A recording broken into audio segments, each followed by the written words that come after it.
All right, how's everybody doing today? Hotep, hey, this is Michael. I'm Hotep, founder of the African History Network, host of the African History Network show. I'm a show host, researcher, lecturer, writer, and historian. It is Sunday, May 22nd, 2022, and we are live. I want to come on for a few minutes and talk some about a New York Times series that I saw today dealing with Haiti and the Haitian Revolution, and also do a brief overview of a 10-week online course that I teach on Sundays from the Civil War to the Civil Rights Movement and Black Power, 1865 to 1968. And we'll teach another session of that class today, right after we finish this broadcast here. Normally I do it on Sundays, 2 p.m. to 4 p.m. Eastern Standard Time. And the Haitian Revolution is one of the things that I talk about in the class. The Haitian Revolution, the Louisiana Purchase of 1803, those are all directly connected.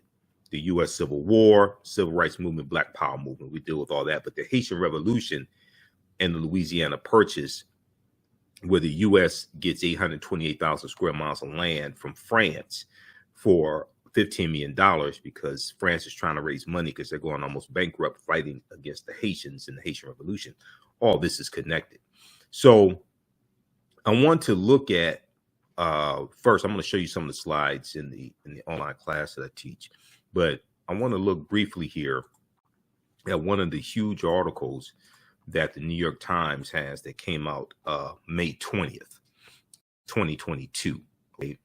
Demanding reparations and ending up in exile. Demanding reparations and ending up in exile. This deals with Jean-Bertrand Aristide, who was president of Haiti in 2003. But this also ties to the fact that France forced Haiti with the threat of another war to pay reparations to France. Okay, France demanded 150 million francs, which in Haiti ended up paying $560 million in today's dollars to France in reparations for the Haitian Revolution. But if we look at this quickly here, this is some fantastic reporting done by the New York Times. Constant Mayot, Catherine Porter, Salim Gebrekadan, and Matt Apuzzo. But Jean-Bertrand Aristide, who in 2003 was the president of Haiti, and he was the first democratically elected president of Haiti. He said this was during he was on stage. This was during an event that was taking place. And he said Haiti deserves reparations from France. Basically, he said reparation boomed Jean-Bertrand Aristide, Haiti's firebrand president, to the cheers of the farmers and workers and students in the crowd. Okay, reparation, Haiti's firebrand president, to the cheers of the farmers, workers, and students in the crowd. The French ambassador, sitting on stage, hid his alarm behind an awkward smile. He knew Jean-Bertrand Aristide well enough. He knew Jean-Bertrand Aristide well enough to expect barbs at Haiti's former French colonizers and slave masters. But on April 7th, 2003, the president suddenly started calling for reparations. President Jean-Bertrand Aristide suddenly started calling for reparations. A bombshell that became a hallmark of his presidency, and diplomats now concede part of his undoing. Diplomats now concede that was part of his downfall and undoing, and while he was taken out of power by France and the U.S. government. Now, the French ambassador said we had to try to diffuse it. We had to try to diffuse it. Yves Goddard said of John Bertrand Aristide's call for reparations, calling it an explosive. Okay, here's a drawing of John Bertrand Aristide and Yves Goddard. So with his remarks, President John Bertrand Aristide tried to excavate a history that remains all but buried in France. Long after the Haitians threw off their shackles in the Haitian Revolution in 1791 to 1803, Haitians declared their independence January 1st, 1804. Long after the Haitians threw off their shackles, beat Napoleon's forces, Napoleon Bonaparte, beat Napoleon's forces, and won their independence 2 centuries ago, France came back with warships and an unheard of demand. France came back with warships and an unheard of demand that Haitians pay astounding amounts of money to their former slave masters or face war again. France forced Haiti to pay France reparations for the Haitian Revolution and the damage that Haiti did to France. Well, you were the ones enslaving the Haitians. You were the ones enslaving these Africans. Here's a picture of former President John Bertrand Aristide. So Haiti became the first and only nation to pay reparations to its former masters and their descendants for generations. According to, let me back up here. Okay. According to a New York Times analysis of thousands of pages of archival documents, Haiti shipped the equivalent of hundreds of millions of dollars to France. This is one of the main reasons why Haiti is so poor today, and it's been poor for decades, of course. It shipped the equivalent of hundreds of millions of dollars to France, setting off a cycle of perpetual debt that sapped Haiti's ability to build a nation for more than 100 years. Setting off a cycle of perpetual debt that sapped Haiti's ability to build a nation for more than 100 years. Yet to this day, the history is not taught in French schools. And many of the country's most prominent aristocratic families are unaware that their ancestors kept collecting payments from Haiti's poorest people,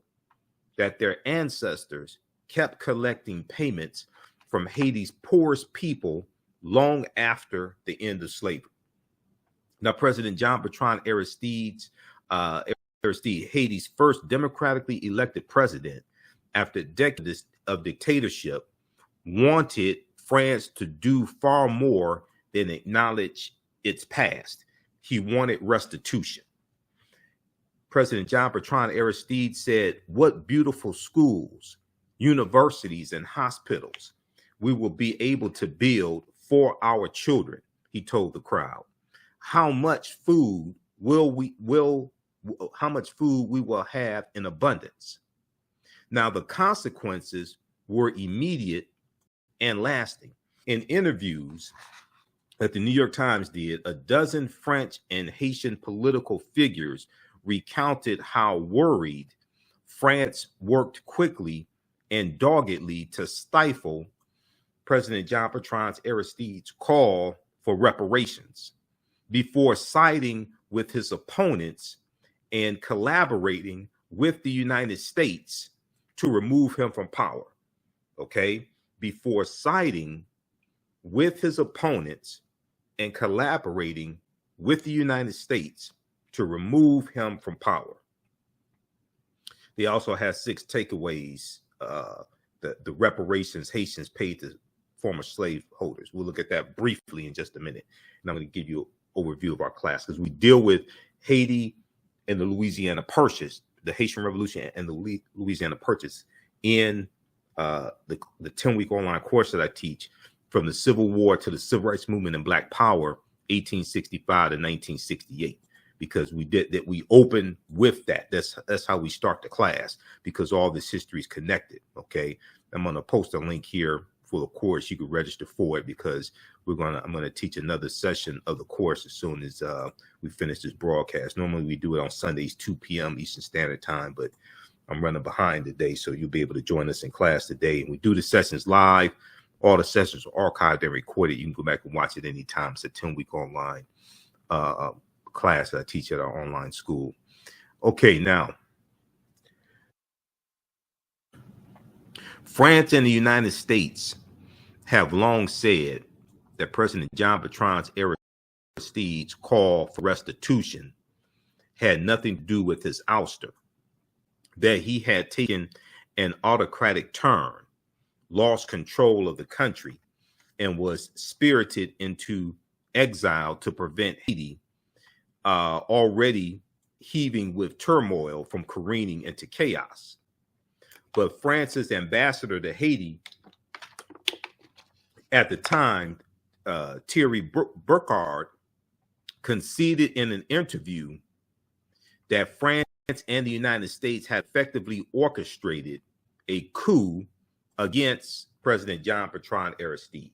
Okay, France's ambassador to Haiti at the time, Thierry Burkhardt, conceded in an interview that France and the United States had effectively orchestrated a coup against President Jean-Bertrand Aristide, and that his abrupt removal was, quote, probably a bit about his call for reparations from France too. Probably a bit about his call for reparations from France too.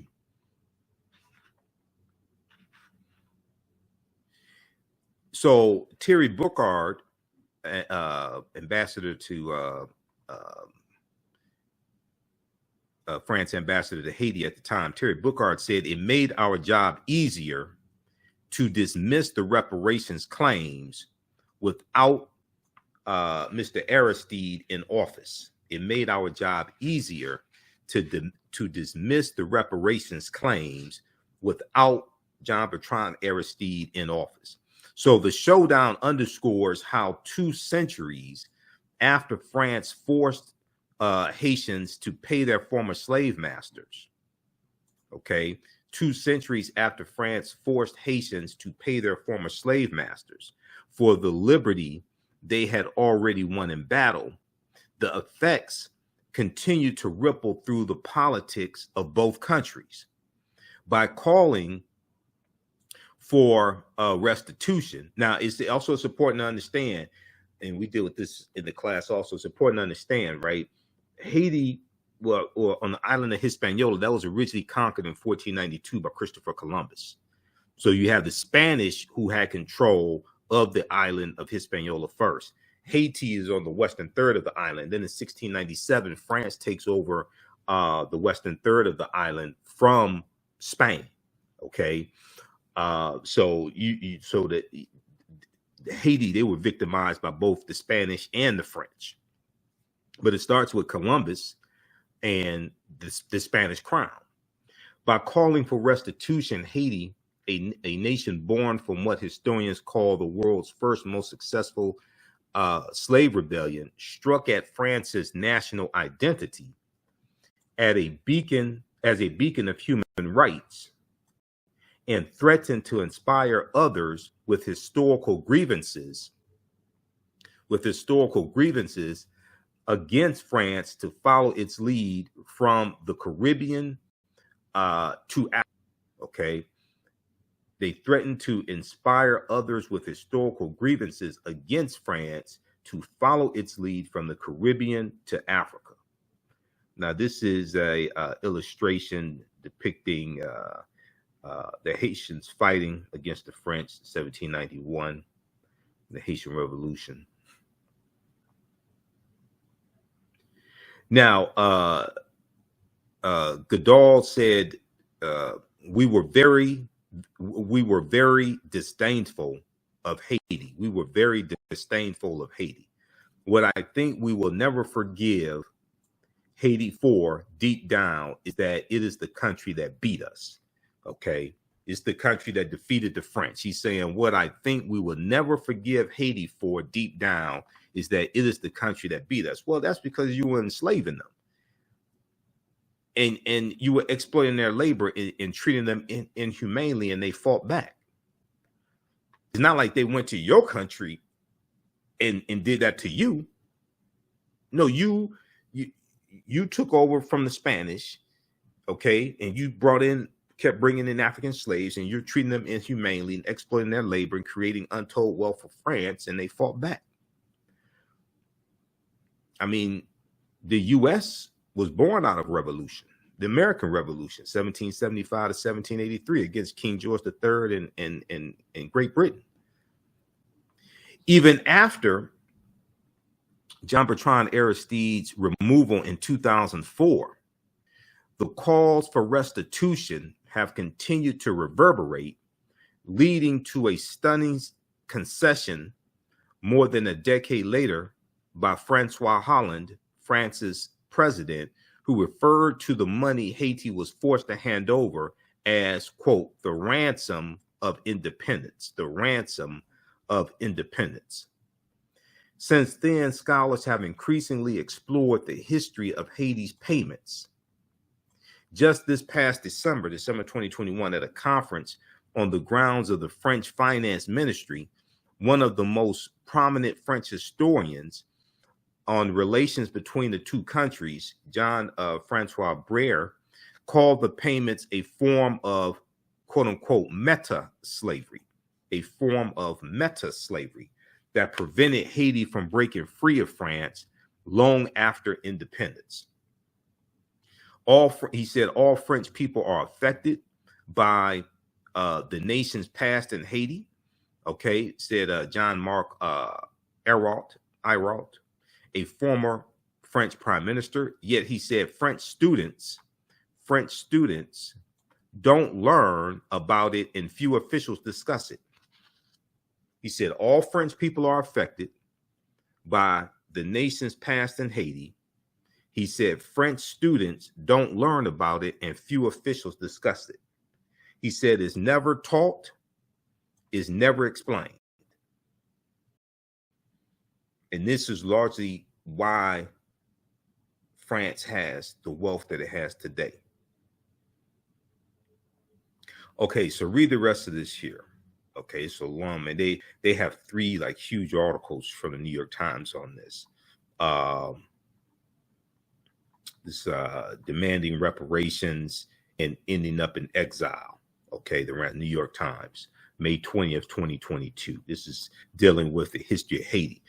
And this is something that we deal with in the class. When I started reading this morning, I said, wow, I'm teaching this class today also. So I said, we're going to talk about this in the class, and we'll probably talk about it this week on the African History Network show as well.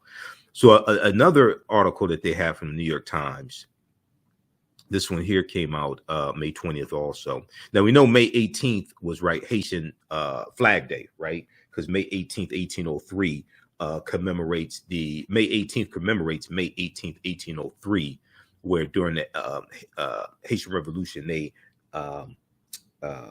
adopted the Haitian flag. Okay, so that's what May 18th, 1803. But that's why Haitian Flag Day is May 18th. Okay, there's a good article on this. Is a good short article from Caribbean National Weekly. Caribbean National Weekly. So if you saw like some Facebook posts from some of you, or social media posts from some of your friends that have a Haitian background, okay, on May 18th, and they were talking about Haitian Flag Day. Okay, that's what that deals with. So Caribbean National Weekly. Now this article is from 2020, but May 18th, and it talks about Happy Haitian Flag Day. Okay, and The origins of the holiday. So Toussaint Louverture was captured by the French in 1803. After Jean-Jacques Dessalines and other leaders, let's see if we can increase the size of this. After Jean-Jacques Dessalines and other leaders decided to continue the fight and march on what is now Port-au-Prince in Haiti, they wanted to carry a flag that would represent their troops. On May 18th, 1803, they pieced together a design for the official flag. Since then, May 18th has been known as Haitian Flag Day. May 18th is known as Haitian Flag Day. The design of the new flag began with the French flag made of blue, white, and red bands. The white band was removed to indicate that the French no longer controlled the colony, of Haiti. A woman named Catherine Flon, Flon, sewed the new flag together using vertical bands of blue and red cloth. Blue represented blacks and mixed race people, and red symbolized their blood. Over the years, the nation's flag has been modified several times, but Flag Day itself has remained the same as the day the nation's flag was first sewn together. May 18th is a major national holiday in Haiti. So check that out. And this is from CaribbeanNationalWeekly.com. All right, so if we just very quickly look at this, and I'm going to give you a brief overview of the 10-week online class that I teach, from the Civil War to the Civil Rights Movement and Black Power, 1865 to 1968, because this is some of what we deal with in the class, because we deal with the Haitian Revolution and the Louisiana Purchase and show how they are connected, because of the Louisiana Purchase and the U.S. doubling its territory, this increased the need for African slave labor here in the U.S. This increased the need for African slave labor here in the U.S. But if we just look at this quickly here, 6 takeaways about Haiti's reparations to France. This is from May 20th, 2022 from the New York Times. This is part of that series that they did. I just want to look at page 3 right here. The double debt that started it all. The double debt that started it all. And this deals with 1825, when a French warship bristling with cannons sailed into the port of the Haitian capital in 1825. An emissary from King Charles X came ashore and delivered an astonishing demand. France wanted reparations from the people it had enslaved, the Haitians. France wanted reparations from the people it had enslaved, the Haitians. Ordinarily, the defeated are the ones who pay reparations, not the victors, but not in this case here. Just a decade earlier, France had been forced to pay reparations to its European neighbors after the failed military campaigns of Napoleon, the very emperor whose forces were also defeated by the Haitians. But Haiti was virtually alone in the world with no powerful allies. It was fearful of being invaded and eager to establish trade with other nations, so it agreed to pay. Also, France threatened to go to war with Haiti again if they didn't pay reparations. Now, the demand was for 150 million French francs to be turned over in 5 annual payments, far more than Haiti could pay. So France pushed Haiti to take a loan from a group of French banks to start paying. That Sisyphean weight came to be known as the double debt. The double debt. Haiti had to pay France, and then Haiti had to pay back the loan to a group of French banks. Now, the true cost to Haiti then and today, the New York Times tracked each payment. Haiti made over the course of 64 years. In all, the payments added up to about $560 million in today's dollars.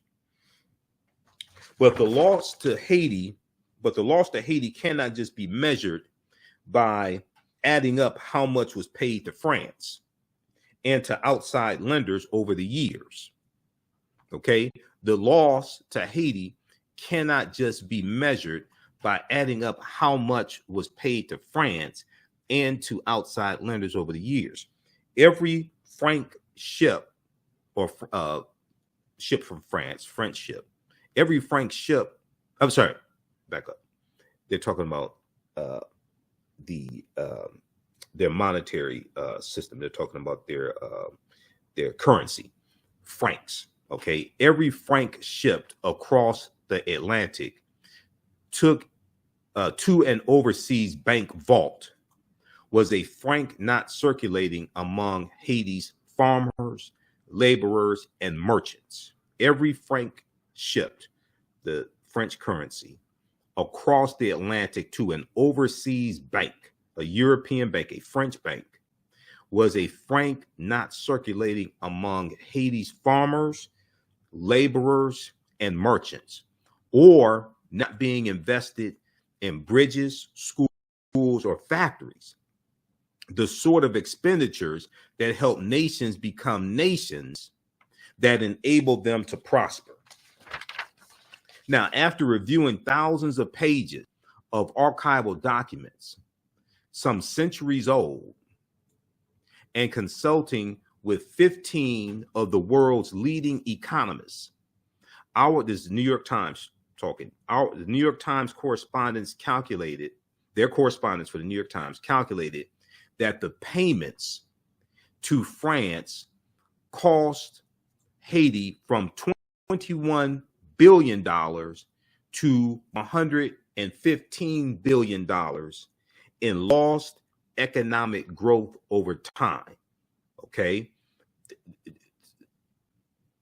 After consulting with 15 of the world's leading economists, their correspondents, New York Times correspondents, calculated that the payments to France that Haiti was forced to make cost Haiti from $21 billion to $115 billion in lost economic growth over time. That is as much as 8 times the size of Haiti's entire economy in 2020. Neocolonialism through debt is how Thomas Piketty, I think that's how you Piketty, one of the economists we spoke with, put it. This drain has totally disrupted the process of state building, he said. Neocolonialism through debt. And that was only the beginning. The double debt helped push Haiti into a cycle of debts that hobbled the country for more than 100 years. And that was only the beginning. The double debt helped push Haiti into a cycle of debts that hobbled the country for more than 100 years. Okay, so you can read the rest of this because they talk about the French banks, and this right here, the French bank that struck gold, right? The French government sapped Haiti with its demand for reparations. Okay, but in later years, the French approached Haiti with a different tactic: the outstretched hand of a business partner. After half a century of crushing payments tied to the double debt, Haitians celebrated the news that at last the country would have its own national bank. Okay, would have its own national bank. But the sort of institution that in Europe had financed railroads and factories. Okay. However, the National Bank of Haiti was Haitian in name only. It was of Credit Industriel et Commercial, which was a Paris based bank commonly known as CIC, and its investors. It was actually a Paris based bank, commonly known as CIC, and its investors. They controlled Haiti's national bank from Paris and took a commission on nearly every transaction the Haitian government made. Okay, now if we go to, hold on, it's just one quick thing I want to show you here, looking at this article, page 8. Okay, this right here. U.S. treated Haiti like a cash register because the Marines invaded in 1915. Okay, here's a picture of it here. The American military in Haiti in 1915. Okay, the U.S. treated. Where is that here? Okay, it's right below the picture. There we go. The U.S. treated Haiti like a cash register. When the American military invaded Haiti in the summer of 1915, so this is during World War I, which is 1914 and 1918, but the U.S. doesn't get involved in World War I until 1917. Okay, and this is at the beginning of the Great Migration of African Americans migrating from the South up north and out west. Okay, so when the American military invaded Haiti summer of 1915, the official explanation was that Haiti was too poor and too unstable to be left on its own devices.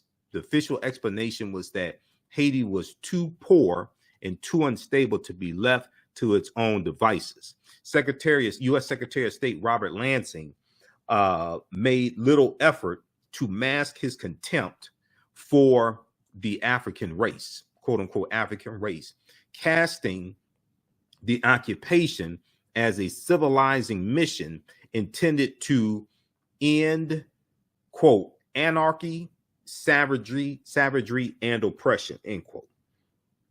But a hint of other motives had come the winter before, when a small team of Marines entered Haiti's national bank and strolled out with $500,000 in gold.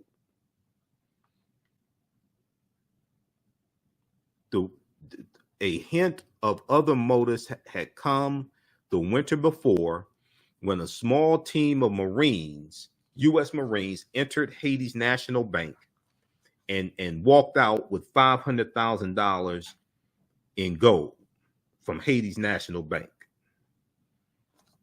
Within days, it was in the vault of a Wall Street bank. Now, quote, you had the general who led the U.S. forces in Haiti said years later, describing himself as a racketeer for capitalism. He said, I helped make Haiti and Cuba a decent place for the National City Bank boys. I helped make Haiti and Cuba a decent place for the National City Bank boys to collect revenues.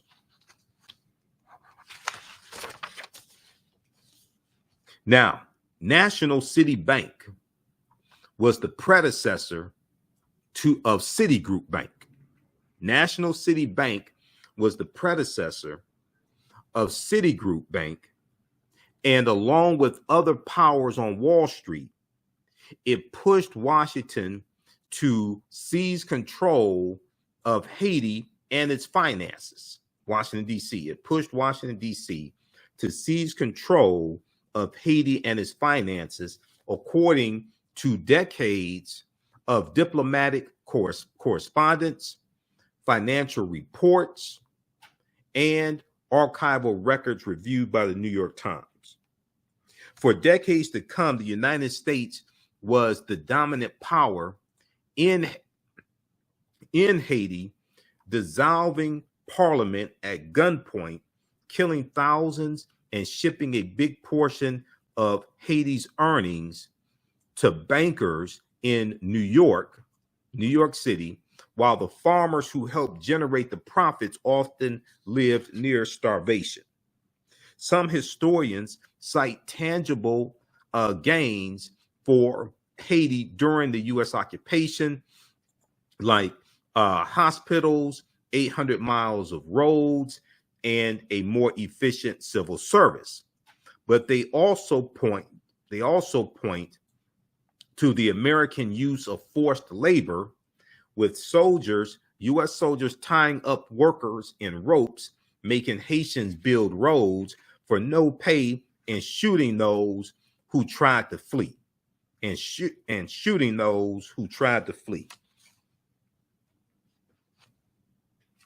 For a decade, a quarter of Haiti's total revenue went to paying debts controlled by National City Bank here in the U.S., which became Citigroup Bank, and its affiliates, according to nearly 24 annual reports prepared by American officials and reviewed by the New York Times. At times, the American officers who controlled Haiti's finances spent more of its money paying their own salaries and expenses than on public health for the entire country of about 2 million people. Okay, so read the rest of this piece here, because I printed this up. This is 12 pages. Okay, that was on page 7 and 8. The U.S. treated Haiti like a cash register. That was on page 7 and 8. Okay, this is part of the this huge series that the New York Times just released. 6 takeaways about Haiti's reparations to France. How did the modern world's most successful slave revolt give birth to a desperately poor nation?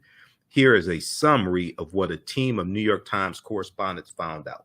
All right, so I was looking at this morning, and I said, wow, because I deal with this in the online course that I teach, from the Civil War to the Civil Rights Movement and Black Power, 1865 to 1968. So if you watch the African History Network show, you've heard me talk about it. I teach this class on Sundays, normally 2 p.m. to 4 p.m. Eastern Standard Time. I'm gonna teach the class right after I finish this broadcast here shortly, because I'm running late today, and I have to do my radio show at 9 p.m. tonight, Sunday, 9 p.m.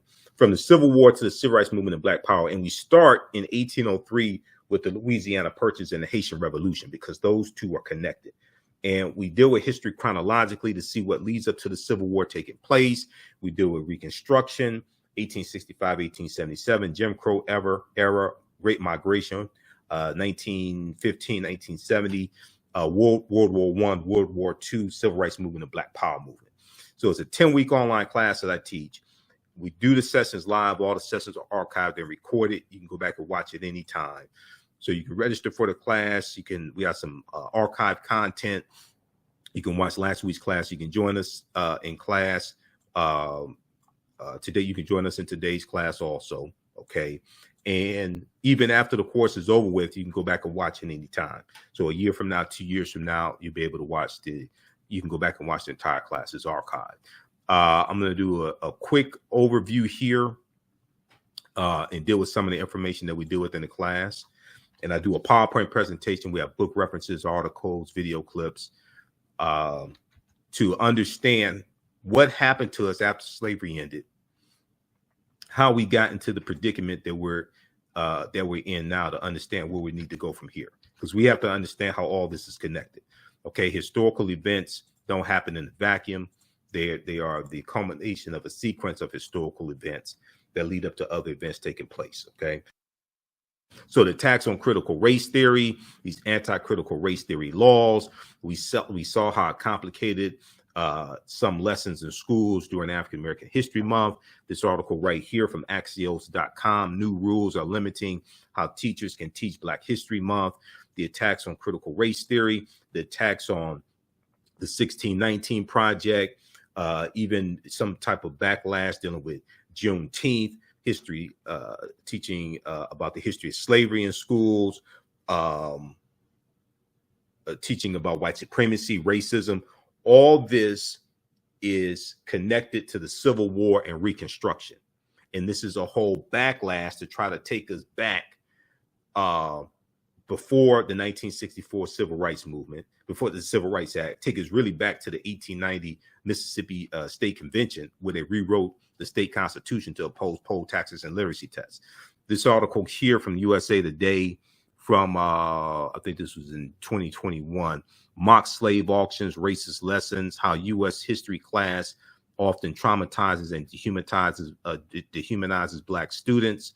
Yeah, this one right here. Republican state lawmakers want to punish schools that teach the 1619 Project.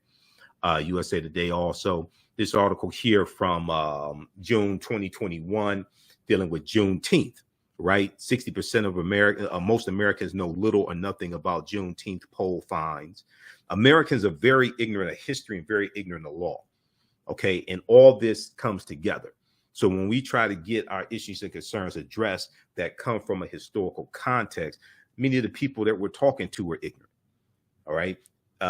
This article here from the New York Times deals with how 60% of Americans know little or nothing about Juneteenth. I would say a lot of what they know about Juneteenth is false also. All right. So when we look at the Louisiana Purchase, because we start the class out with the Louisiana Purchase, and the U.S. gets of 1803, the U.S. gets 828,000 square miles of land for less than 3 cents an acre from France. Okay, because France is fighting the Haitian Revolution. This doubled the size of the U.S. at the time. This is one of the most significant things that Thomas Jefferson is credited with. Okay, because he signed the Louisiana Purchase. What was known at the time as the Louisiana Territory stretched from the Mississippi River in the east to the Rocky Mountains in the west, and the Gulf of Mexico in the south to the Canadian border in the north. Part or all of 15 states were eventually created from the land deal, which is considered one of the most important achievements of Thomas Jefferson's presidency. Okay, history.com has some good information on the Louisiana Purchase. Here's a map of the Louisiana Territory. We see it here in the middle of the U.S. Louisiana Purchase, 1803 Louisiana Territory. We see the Oregon Country Territory over to my left. We see the territory, Texas and all that, going out west, the lower southern portion. That was all controlled by Spain at this time in 1803. Okay, and then Florida was under Spanish control as well. We know that the U.S. gets control of Spain about 1821. It gets control of Florida from Spain about 1821. All right. And we know that the Spanish come to the U.S. about 1513 when Juan Garrido, the Spanish conquistador, comes into Florida along with Juan Ponce de Leon. Juan Garrido, the African, born in West Africa about 1480, comes into Florida in 1513 with the Spanish conquistador Juan Ponce de Leon.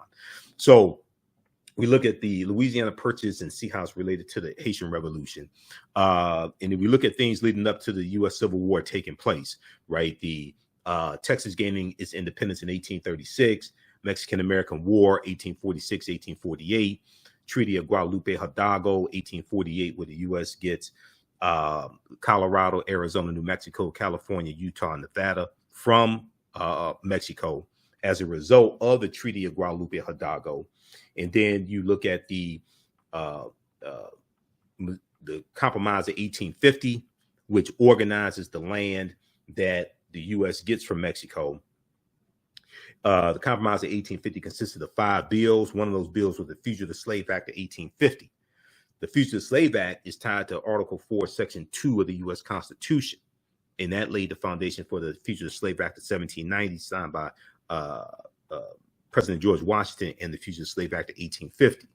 Okay, now, the U.S. Civil War in the United States starts April 12, 1861, precipitated by Abraham Lincoln becoming president-elect November 1860, and December 20th, 1860, South Carolina becomes the first state to secede from the Union, all right, because they think Lincoln's going to free the slaves. Now, the Civil War in the United States began in 1861 after decades of simmering tensions between northern and southern states over slavery, states' rights, and westward expansion, over slavery, states' rights, and westward expansion. The election of Abraham Lincoln in 1860 caused 7 Southern states to secede and form the CSA, Confederate States of America. 4 more states soon joined. The war between the states, as the Civil War was known, ended in Confederate surrender in 1865. April 9th, 1865, General Robert E. Lee surrenders to General Ulysses S. Grant at the Appomattox Courthouse in Virginia. However, the Civil War is going to officially come to an end, and it really officially comes to an end in August 1866. The reason why is Robert E. Lee's army was the largest Confederate army, but it was not the only Confederate army. And there were smaller Confederate armies that still existed after Robert E. Lee surrendered. In terms of surrender had to be negotiated with each one of those individual armies as well. So it officially comes to an end August 1866. Now, the war between the conflict was the costliest and deadliest war ever fought on American soil, with some 620,000 of 2.4 million soldiers killed, millions more injured, and much of the South left in ruin. Okay, then we look at the Reconstruction era, 1865 to 1877, which is not taught very much in schools. This is a crucial period of history because African Americans were making advances. And then the Reconstruction comes to an end with a backroom deal between Republicans and Democrats to allow Rutherford B. Hayes to become president, and he'll remove the remaining Union troops out of the South who were enforcing the laws and the new rights African Americans had, enforcing that to a certain extent. And this allowed the white supremacists in the South to fully take back control of Southern government, state government, local government, all of this, and really impose what we call Jim Crow laws. So the Reconstruction era, 1865, 1877, for a period of for a 14-year period, the U.S. government took steps to try and integrate the nation's newly freed Black population into society. Okay, and you're going to have you're going to have about 2,000 African Americans who become elected officials, African American men who become elected officials during Reconstruction as well. The majority of the state legislature in South Carolina was African American men during Reconstruction. You have a U.S. senator out of Mississippi in 1870, Hiram Rhodes Revels. He's the only African American U.S. senator that has come out of Mississippi. Okay, Mississippi has not had an African American U.S. senator since Reconstruction, which is crazy. And Mississippi has one of the highest populations of African Americans in the country. Okay, so we're going to see these types of advances that we're making during Reconstruction, and we're going to see all this largely get reversed. Okay, after Reconstruction ends and the Jim Crow era. All right, now, and I posted a link here. You can register for this 10-week online class. You can join us in class today after this broadcast. And then we have some archived. You can watch last week's class also because it's archived. All right, now, between 1863 and 1877, the U.S. government undertook the task of integrating nearly 4 million formerly enslaved people into society after the Civil War bitterly divided the country over the issue of slavery. A white slave-holding South that had built the economy and culture on slave labor was now forced by its defeat in a war that claimed 620,000 lives to change its economic, political, and social relations with African Americans. Okay, now there's a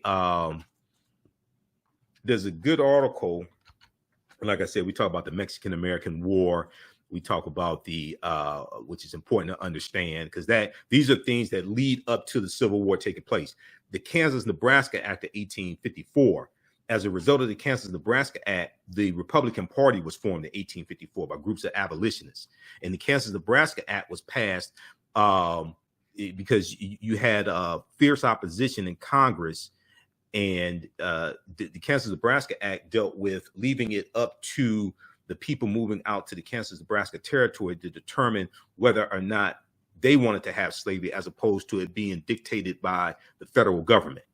And this, a lot of abolitionists were furious by this. The anti-slavery movement, they were furious by this because they wanted to reduce the number of territories that had slavery. Okay, and this leads to armed conflict in Kansas called Bleeding Kansas, which is about from 1855 to 1859. Bleeding Kansas. Okay, we deal with things like Manifest Destiny, 1845.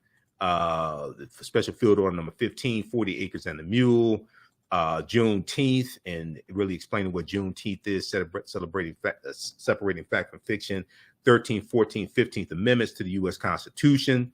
13th Amendment is based upon the main architect of the 13th Amendment was Senator Lynn Trumbull, is based upon what's known as the Northwest Ordinance of 1787. Contrary to the language dealing with neither slavery nor involuntary servitude, except as a punishment for a crime whereof the party shall be duly convicted. Okay, that comes from the Northwest Ordinance of 1787.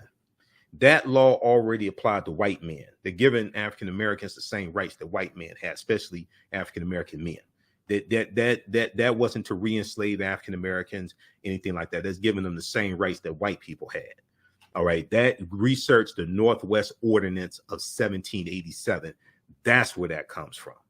No, it did not re-enslave African Americans. That comes from a very poor understanding of history. This is one of the problems with Ava DuVernay's documentary 13th. The premise is false. No, the 13th Amendment did not re-enslave people. That's just nonsense. I interviewed Dr. Darrell Scott, history professor from Howard University, on my show for 2 hours, and he teaches a class at Howard dealing with from slavery to mass incarceration. We went through and dispelled all that nonsense. We did the 14th Amendment of 1868 as well. We talk about people like Sarah Rector, who was the richest Afro-American girl in the early 1900s, and she and her family got land because of the Black Freedmen Indian Treaties of 1866 and the Dawes Allotment Act of 1887.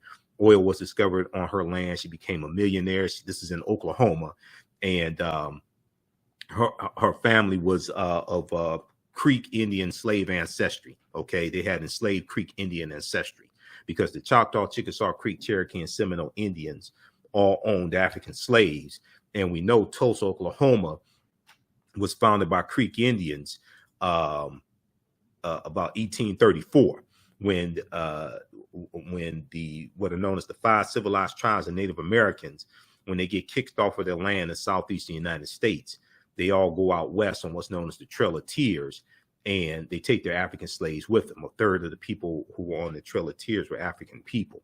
Okay, so this ties into this history in Tulsa, Oklahoma, where Black Wall Street was, the Greenwood District, North Tulsa.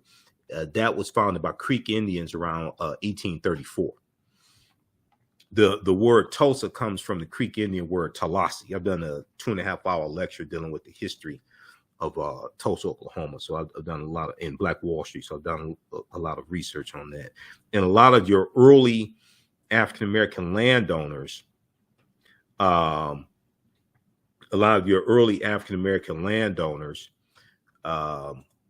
in Tulsa got land because of those Indian treaties, those Black Freedmen Indian treaties. If you look at the article here very quickly, and then I want to show you this one here from Time Magazine. We're going to get out of here so I can teach this class. If you look at this article from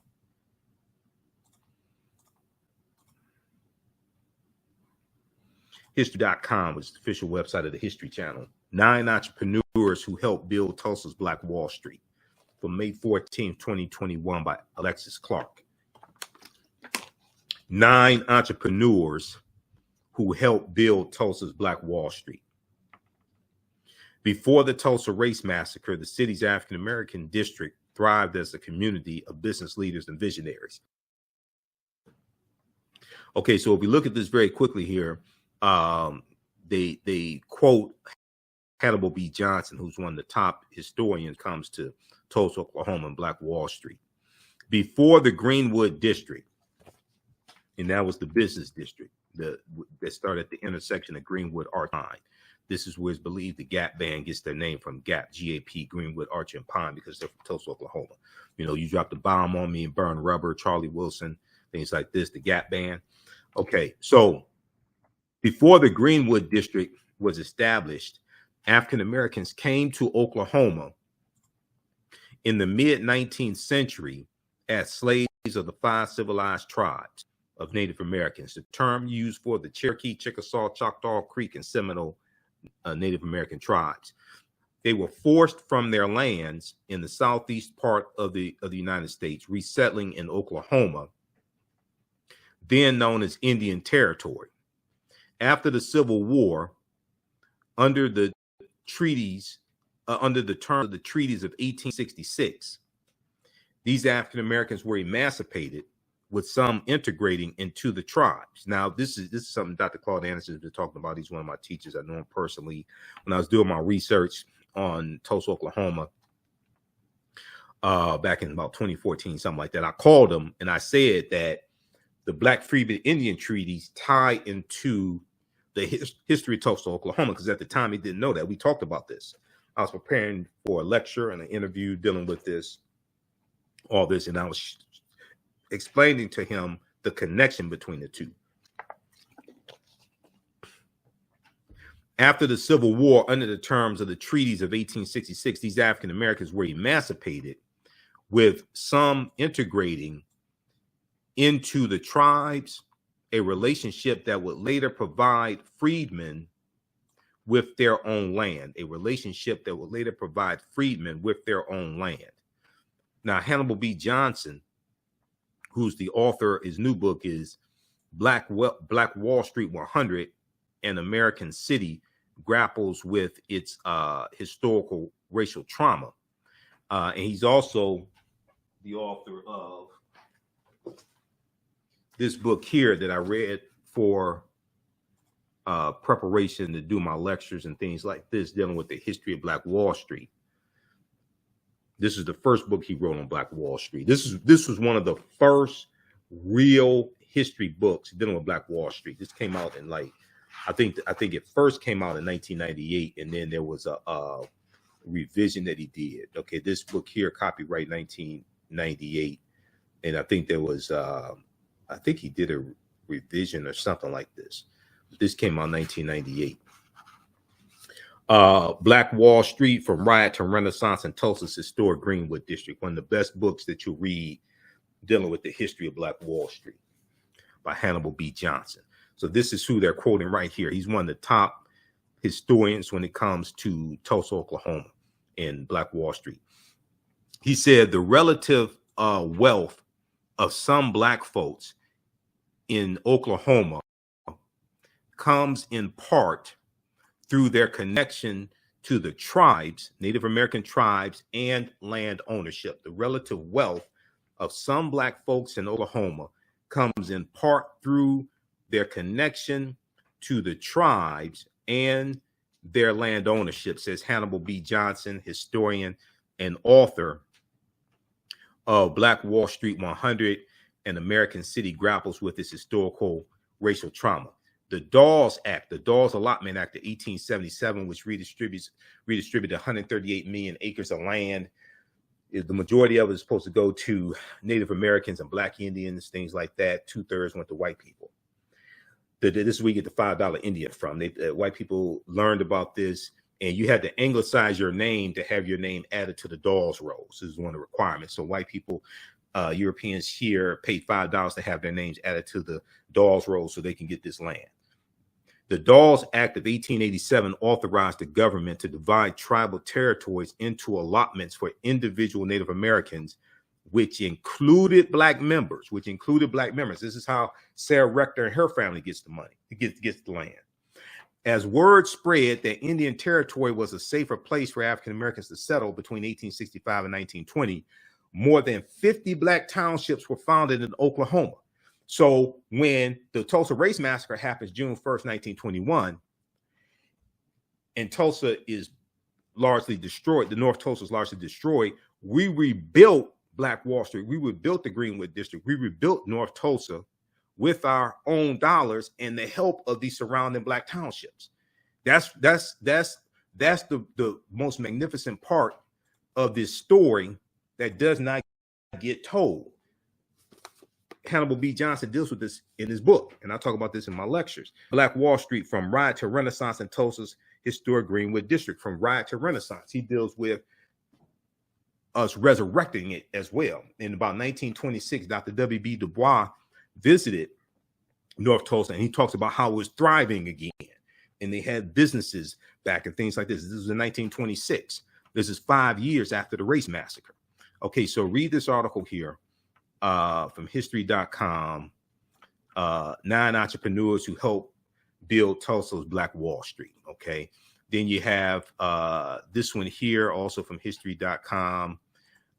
This deals with, because we talk about this in my class, this deals with the Louisiana Purchase. The Louisiana Purchase was driven by a slave rebellion, and it deals with the connection between the Louisiana Purchase and the Haitian Revolution, and how the Louisiana Purchase increased the need for African slave labor here in this country, because it doubled the territory of the U.S. at the time, which increased the need in some of those territories. The U.S. carves out about 15 states out of the land they get from France, and in some of those states they're going to have slave labor, but they're going to have slavery. But the purchase was also fueled by a slave revolt in Haiti, and tragically, it ended up expanding slavery in the United States. Okay, so lastly, I want to look at this article here. This shows the connection between the Reconstruction era, which is 1865 and 1877, in a period that we deal with in the class, from the Civil War to the Civil Rights movement and Black Power, 1865 to 1968. But this talks about this article here from Time magazine that came out January 12, 2022. This deals with how the history of Reconstruction is being incorrectly taught in schools all across the country. A new report finds that 45 states are failing to teach students about the period that shaped race relations after the Civil War. A new report finds that 45 states out of 50, okay, are failing to teach students about the period that shaped race relations after the Civil War. This is by Olivia B. Waxman, January 12, 2022, for Time magazine, time.com. In the aftermath of the insurrection a year ago, the January 6, 2021 insurrection incited by Benedict Donald, the traitor-in-chief, okay?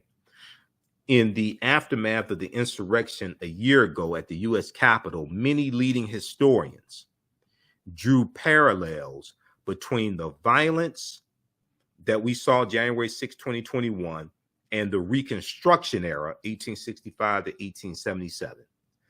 The period of political revolution, directly following the American Civil War. Quote, the events, historian Eric Foner said, the events we saw reminded me very much of the Reconstruction era and the overthrow of Reconstruction, which ends in 1877, which was often accompanied or accomplished, I should say, by violent assaults on elected officials. Eric Foner is a Pulitzer Prize-winning historian and author of the book Reconstruction, America's Unfinished Revolution, 1863 to 1877. He said this in an interview with the New Yorker, published a week after the January 6, 2021 insurrection. We saw these domestic terrorists storming the U.S. Capitol building, assaulting over 140 police officers, talking about hang Mike Pence. Some of them erected gallows outside. They were looking to do harm to members of Congress. Okay, violent assaults on elected officials. This is what we saw during the Reconstruction era. All right, now scholars are studying the aftermath.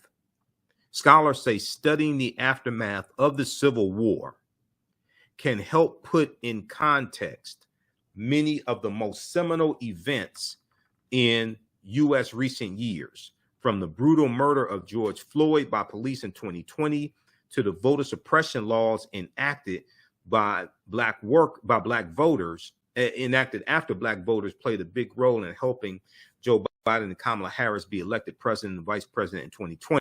But despite the timeliness of the era in today's climate, many students in American schools will not get a full education of Reconstruction until they get to college, because it's not taught in most schools. 45 out of 50 states are not teaching, are failing to teach students about Reconstruction. Okay, so read this article here from time.com, Time magazine. And then when you look at what took place in 1890 at the Mississippi State Convention, this is why you needed a Voting Rights Act of 1965 to cancel out what Mississippi did in 1890 and South Carolina 1895, Alabama 1901, Louisiana 1898, where they imposed poll taxes and literacy tests. Where is that article here? It's a big article from the Washington Post that deals with this. Let me pull this up here. It was called the Mississippi Plan. Okay. And this became, now Florida was the first state to have poll taxes in 1889. Then Mississippi does in 1890. This article here from the Washington Post gives you an overview of this. The Mississippi Plan to keep blacks from voting in 1890. We came here to exclude the Negro. This is from May 1st, 2021. And Solomon Saladin Calhoun was the white county judge who presided over this state convention. And he said, let's tell the truth if it burst the bottom of the universe. He said, we came here to exclude the Negro. Nothing short of this will answer. African Americans were the majority of the population in Mississippi at the time.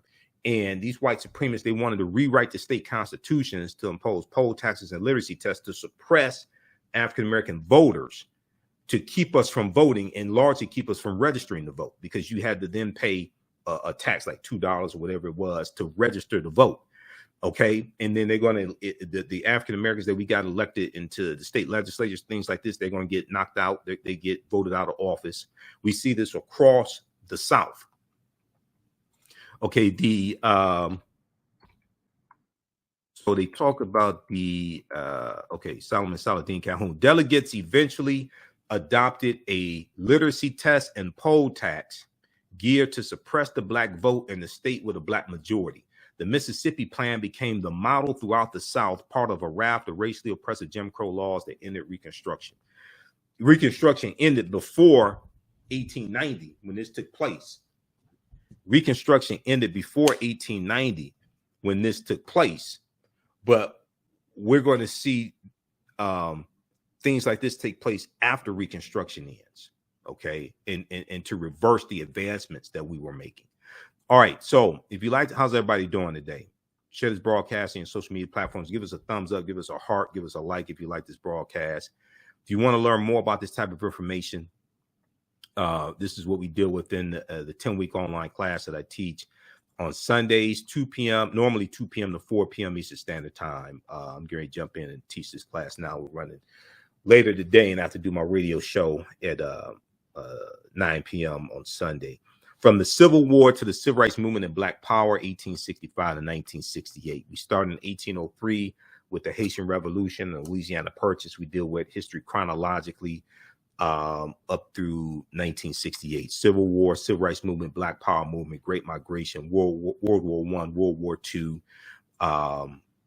Civil Rights Movement, Black Power Movement, okay? And some of the slides I showed you are from the presentation. I do a PowerPoint presentation. We have book references, articles, video clips, all of that. You can use this information with your children. I would say the information is PG-13. It's not overly graphic. I don't do a lot of cursing, etc. We do the sessions live. All the sessions are archived and recorded. We just had this session here of the class just started up really last week. So we do the sessions live. All the sessions are archived and recorded, so you can go back and watch it anytime. And a year from now, 2 years from now, you can go back and watch the entire class. Okay, so we do this normally Sundays, 2 p.m. to 4 p.m. Eastern Standard Time. Also, on Saturdays, the class that I teach is Ancient Kemet, the Moors, and the Maafa, Understanding the Transatlantic Slave Trade, what they didn't teach you in school. So we had a great class on Saturday. This course just started up also. That one's on sale, $80, regularly $130. It's the same format, PowerPoint presentation, book references, articles, video clips, what we do with thousands of years of history.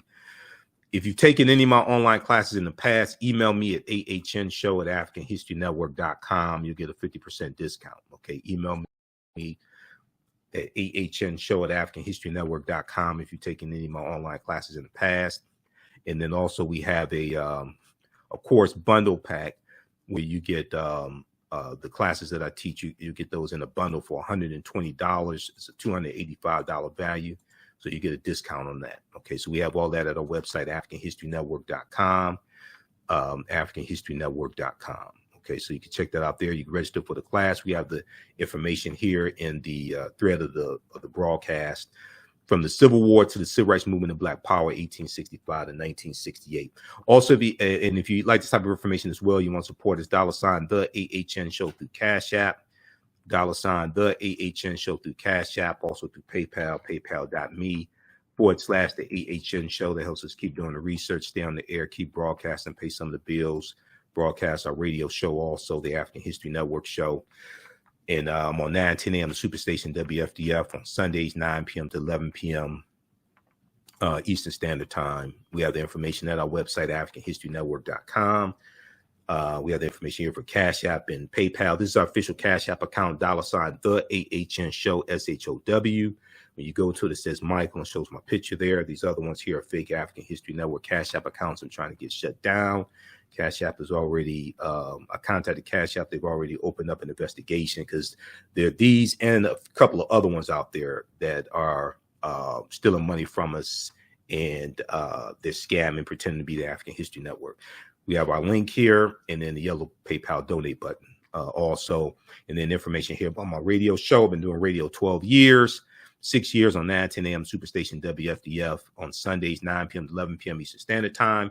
We broadcast on our Facebook fan page, The African History Network, The African History Network, and my YouTube channel, Michael Imhotep, IMHOTEP, when we're live. So follow us there, turn on live notifications, so you know when we go live. You can also listen on 9-10 a.m. Superstation WFDF here in Detroit, or download the iHeartRadio app and search for the African History Network show. Well, search for 9-10 a.m. You can listen live, or search for the African History Network show, because they have about 300 of them audio podcasts there. Okay, look, we have to get out of here. Remember, at the African History Network, we focus on educating, empowering, and inspiring people of African descent throughout the diaspora and around the world. Be sure to register for this class and the other ones. We'll see you in class and see you on the radio. Right now, it's correct wrong behavior. Behavior is not over till we win. Wakanda forever, and we'll talk to you next time. Peace. Right now, it's correct